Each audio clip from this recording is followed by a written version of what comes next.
warahmatullahi wabarakatuh. Saya Siti Sarah dari Program Studi Pendidikan Guru Sekolah Dasar Universitas Nusa Putra. Oke, kali ini saya akan membahas mengenai cerita rakyat yang berasal dari Jawa Barat, yaitu Sangkuriang dengan asal-usul Gunung Tangkuban Perahu. Oke, Alkisah, pada suatu hari ada seekor babi hutan tengah melintas di sebuah hutan belantara. Babi hutan itu sedang merasa kehausan di tengah panasnya terik matahari. Pada saat dia mencari-cari mata air, dia melihat ada air yang tertampung di pohon keladi hutan. Segera diminumnya air itu untuk melepas dahaga. Tanpa disadarinya, air itu adalah air bekas minum Raja Sungging Perbangkara. Nah, karena kesaktian Raja Sungging Perbangkara ini, babi hutan itu pun mengandung setelah meminum air bekas minumannya. 9 bulan kemudian, si babi hutan itu pun melahirkan seorang bayi perempuan. Raja Sungging Perbangkara yang mengetahui perihal tersebut, ia pun langsung pergi ke hutan untuk mencarinya. Ditemukannya bayi perempuan itu, dia pun memberinya nama Dayang Sumbi dan membawanya pulang ke istana kerajaan. Dayang Sumbi pun tumbuh menjadi perempuan yang sangat cantik wajahnya, serasa tak terjumlah raja, pangeran, dan bangsawan yang berkehendak memperistri anak perempuan Raja Sungging Perbangkara ini. Namun, semua pinangan itu ditolak oleh Dayang Sumbi dengan halus. Sama sekali tidak diduga oleh Dayang Sumbi, mereka yang ditolak pinangannya itu saling berperang sendiri untuk memperebutkan dirinya. Dayang Sumbi pun sangat bersedih mengetahui kenyataan bahwa para pangeran, raja, dan bangsawan yang ditolaknya saling melakukan peperangan.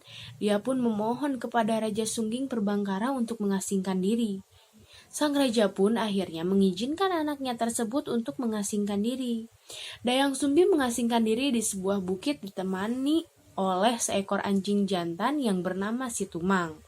Untuk mengisi waktu luangnya selama dalam pengasingan, Dayang Sumbi pun menenun. Nah, Alkisah, ketika Dayang Sumbi sedang menenun, peralatan tenunnya terjatuh. Ketika Dayang Sumbi merasa malas untuk mengambilnya, terlontarlah sebuah ucapan yang tidak terlalu disadarinya. Siapapun yang bersedia mengambilkan peralatan tenunku yang terjatuh, seandainya itu lelaki, akan kujadikan suami. Jika dia perempuan, dia akan kujadikan saudara. Tak disangka, yang mengambil peralatan tenunnya itu adalah Situmang. Tidak ada yang dapat diperbuat Dayang Sumbi selain memenuhi ucapannya. Nah, dia pun menikah dengan Situmang yang ternyata titisan dewa. Situmang adalah dewa yang dikutuk menjadi hewan dan dibuang ke bumi. Beberapa bulan setelah menikah, Dayang Sumbi pun mengandung dan melahirkan seorang bayi laki-laki. Dayang Sumbi memberinya nama Sangkuriang. Waktu terus berlalu, beberapa tahun kemudian terlewati. Sangkuriang telah tumbuh menjadi seorang pemuda yang tampan wajahnya, gagah tubuhnya, kuat dan kekar. Mantraguna pula anak Dayang Sumbi ini. Sejak kecil, Sangkuriang telah senang berburu. Setiap kali melakukan perburuan di hutan, Sangkuriang senantiasa ditemani oleh Situmang. Sama sekali Sangkuriang tidak tahu bahwa Situmang adalah ayah kandungnya. Pada suatu hari, Sangkuriang ditemani Situmang kembali melakukan perburuan di hutan. Sangkuriang berniat mencari Kijang karena ibunya sangat menghendaki memakan hati Kijang. Setelah beberapa saat berada di dalam hutan, Sangkuriang melihat seekor kijang yang tengah merumput di balik semak belukar. Sangkuriang memerintahkan Situmang untuk mengejar kijang tersebut. Sangat aneh, Situmang yang biasanya penurut kepada Sangkuriang ketika itu tidak menuruti perintahnya. Sangkuriang menjadi marah, katanya, "Jika engkau tetap tidak menuruti perintahku, niscaya aku akan membunuhmu." Ancaman Sangkuriang seakan tidak dipedulikan Situmang. Karena jengkel dan marah, Sangkuriang lantas membunuh Situmang. Hati anjing hitam itu diambilnya dan dibawa pulang ke rumah. Sangkuriang memberikan hati Situmang kepada ibunya untuk dimasak. Tanpa disadari oleh Dayang Sumbi bahwa hati yang diberikan anaknya adalah hati suaminya, dia kemudian memasak dan memakan hati itu. Tak terperikan amarah Dayang Sumbi kepada Sang Kuryang ketika dia tahu hati yang dimakannya adalah hati si Tumang. Dia lalu meraih gayung yang terbuat dari tempurung kelapa dan memukul kepala Sang Kuryang hingga kepala Sang Kuryang pun terluka. Nah, Sang Kuryang sangat marah dan sakit hati dengan perlakuan ibunya itu.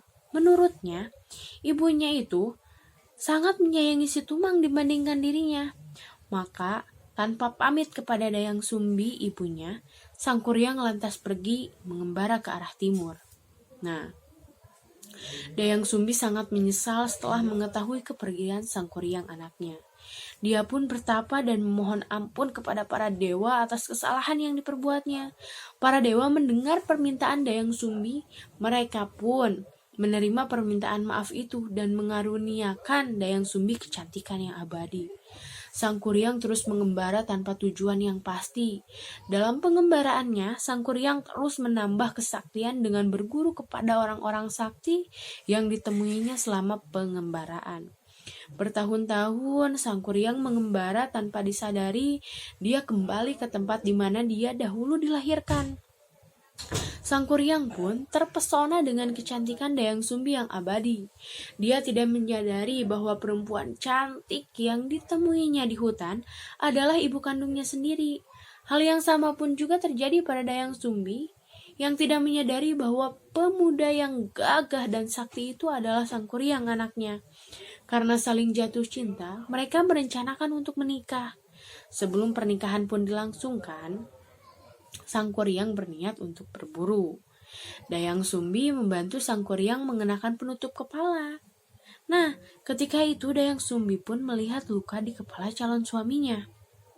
Teringatlah dia kepada anak lelakinya yang meninggalkannya.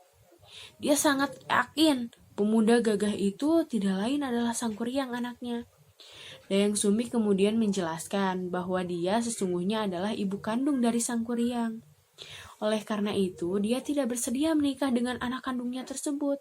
Namun, Sang Kuryang yang telah dibutakan oleh hawa nafsu tidak memperdulikan penjelasan Dayang Sumbi. Dia tetap bersikukuh akan menikahi Dayang Sumbi. Jika memang begitu kuat keinginanmu untuk menikahiku, aku mau engkau memenuhi satu permintaanku, ucap Dayang Sumbi. Apa permintaan yang engkau kehendaki? Jawab si Sang Kuryang. Dayang Sumbi mengajukan syarat yang luar biasa berat, yaitu dia ingin sungai Citarum dibendung untuk dibuat danau, dan di dalam danau itu ada perahu besar. Semua itu harus engkau selesaikan dalam waktu 1 malam, ucap Dayang Sumbi. Sebelum fajar terbit, kedua permintaanku itu harus selesai engkau kerjakan. Tanpa ragu Sang Kuryang menyanggupi permintaan Dayang Sumbi. Baiklah, aku akan memenuhi perintahmu. Sang Kuryang segera bekerja mewujudkan permintaan Dayang Sumbi. Pertama kali dia menebang pohon besar untuk dibuatnya sebuah perahu. Cabang dan ranting pohon yang tidak dibutuhkannya ditumpuk. Tumpukan cabang dan ranting pohon itu kemudian hari menjelma menjadi gunung burangrang. Perahu besar itu akhirnya selesai dibuat Sang Kuryang. Pemuda sakti itu lantas berniat membendung aliran sungai Citarum yang deras untuk dibuat sebuah danau.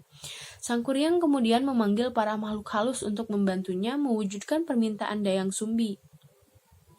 Semua yang dilakukan Sang Kuryang diketahui oleh Dayang Sumbi. Terbit kecemasan dalam hati Dayang Sumbi ketika melihat pekerjaan Sang Kuryang sebentar lagi selesai. Dia harus menggagalkan pekerjaan Sang Kuryang agar pernikahannya dengan anak kandungnya itu tidak terlaksana. Dia pun memohon pertolongan dari para dewa. Setelah berdoa, Dayang Sumbi mendapat petunjuk. Dayang Sumbi lantas menebarkan kain putih hasil tenunan atau buah rarang. Dia juga memaksa ayam jantan berkokok di saat waktu masih malam. Para makhluk halus sangat ketakutan ketika mengetahui fajar telah tiba. Mereka berlari dan menghilang ke segala penjuru. Mereka meninggalkan pekerjaannya membuat danau dan perahu yang belum selesai. Sang Kuryang sangat marah. Dia merasa Dayang Sumbi telah berlaku curang kepadanya. Ia sangat yakin jika fajar sesungguhnya belum tiba. Dia merasa masih bersedia waktu baginya untuk menyelesaikan pekerjaan. Dengan kemarahan tinggi, sang kuryang lantas menjebol bendungan yang telah dibuatnya. Sumbat aliran Citarum lantas dilemparkannya ke arah timur yang kemudian menjelma menjadi Gunung Manglayang. Air yang semula memenuhi danau itu pun menjadi surut. Serasa belum reda kemarahannya, sang kuryang lantas menendang perahu besar yang telah dibuatnya hingga terlempar jauh dan jatuh tertelungkup. Menjelmalah perahu besar itu menjadi sebuah gunung yang kemudian sekarang disebut dengan sebutan Gunung Tangkuban Perahu. Oke. Sekian cerita yang mungkin bisa saya ceritakan mengenai sang kuryang atau asal-usul Gunung Tangkuban Perahu. Bila ada sedikit atau banyak kata yang salah yang saya ucapkan, mohon maaf yang sebesar-besarnya. Sekian dari saya. Wassalamualaikum warahmatullahi wabarakatuh. Dah.